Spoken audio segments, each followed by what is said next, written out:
అందే సత్యం గారు, తక్కువ సీట్లున్న దక్షిణాదికి నష్టం జరుగుతుంది, ఎక్కువ సీట్లున్న ఉత్తరాదికి మరింత లాభం జరుగుతుందన్నది దక్షిణాది నుంచి వస్తున్న ప్రధాన అభ్యంతరం. కేంద్రం ఏమైనా ఈ డీలిమిటేషన్ తుట్టిన ఏమైనా కదిపి తప్పు చేస్తోందా?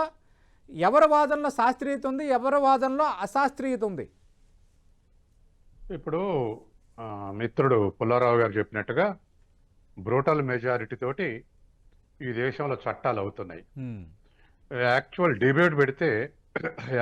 డిబేట్ జరిగితే ఆ డిబేట్లో లోపాలు, మెరిట్స్, డిమెరిట్స్ బయటపడితే వాటికి అనుగుణంగా వ్యవహరిస్తే రాజ్యాంగానికి ప్రొటెక్షన్ ఉంటుంది. అట్లా కాకుండా ఎవరు అధికారం ఉన్నప్పుడు వాళ్ళకు అనుకూలంగా వీటిని సవరణ చేస్తూ వస్తున్నారు. అది ఇష్టం వ్యవహరిస్తున్నారు. ఇవాళ మీరు అడిగిన క్వశ్చన్కు దక్షిణాది అనేటువంటిది డిసడ్వాంటేజ్ ఫేస్ చేస్తుందంటే ఒకటి రెండు ఎగ్జాంపుల్ చెప్తా.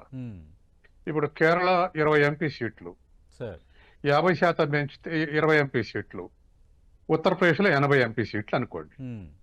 రెండింటి మధ్య తేడా ఎంత? 60 సీట్లు. 60 సీట్లు 50% పెంచితే కేరళ 20 నుంచి 30కి అవుతాయి.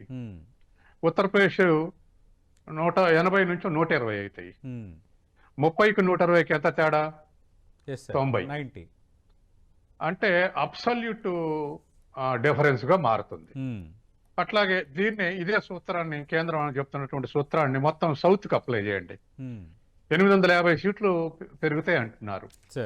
సౌత్ 130 సీట్లు ప్లస్ 50% పెంచండి, 195 సీట్లు అవుతాయి.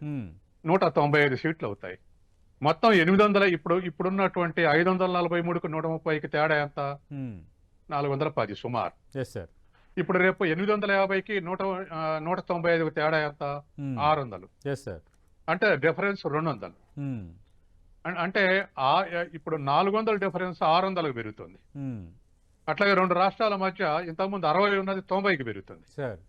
అంటే దీంట్లో ఈ గ్యాప్ అనేటువంటిది, సౌత్ కు నార్త్ కు ఉన్నటువంటి గ్యాప్ అనేటువంటిది అబ్సల్యూట్ గా ఈ terms of advantage in favour of north. ఇది ఖచ్చితంగా రేవంత్ రెడ్డి చెప్పటం వల్ల కాదు, మనం సైంటిఫిక్ గా ఆలోచిస్తే కూడా ఖచ్చితంగా సౌత్ అవసరం లేకుండానే నార్త్ లో సీట్లు సాధిస్తే అధికారంలోకి వచ్చేటువంటి అవకాశం ఉంది. ఇది సౌత్ ఒక యాన్సిలరీ బాడీగా మిగిలేటువంటి అవకాశం ఉంది. కాబట్టి ఇది ఖచ్చితంగా దీన్ని అలా కాకుండా ఏదో క్రూడ్గా 50% కాకుండా, సరే ఆయన హైబ్రిడ్ 1 హైబ్రిడ్ 2 అన్నాడు.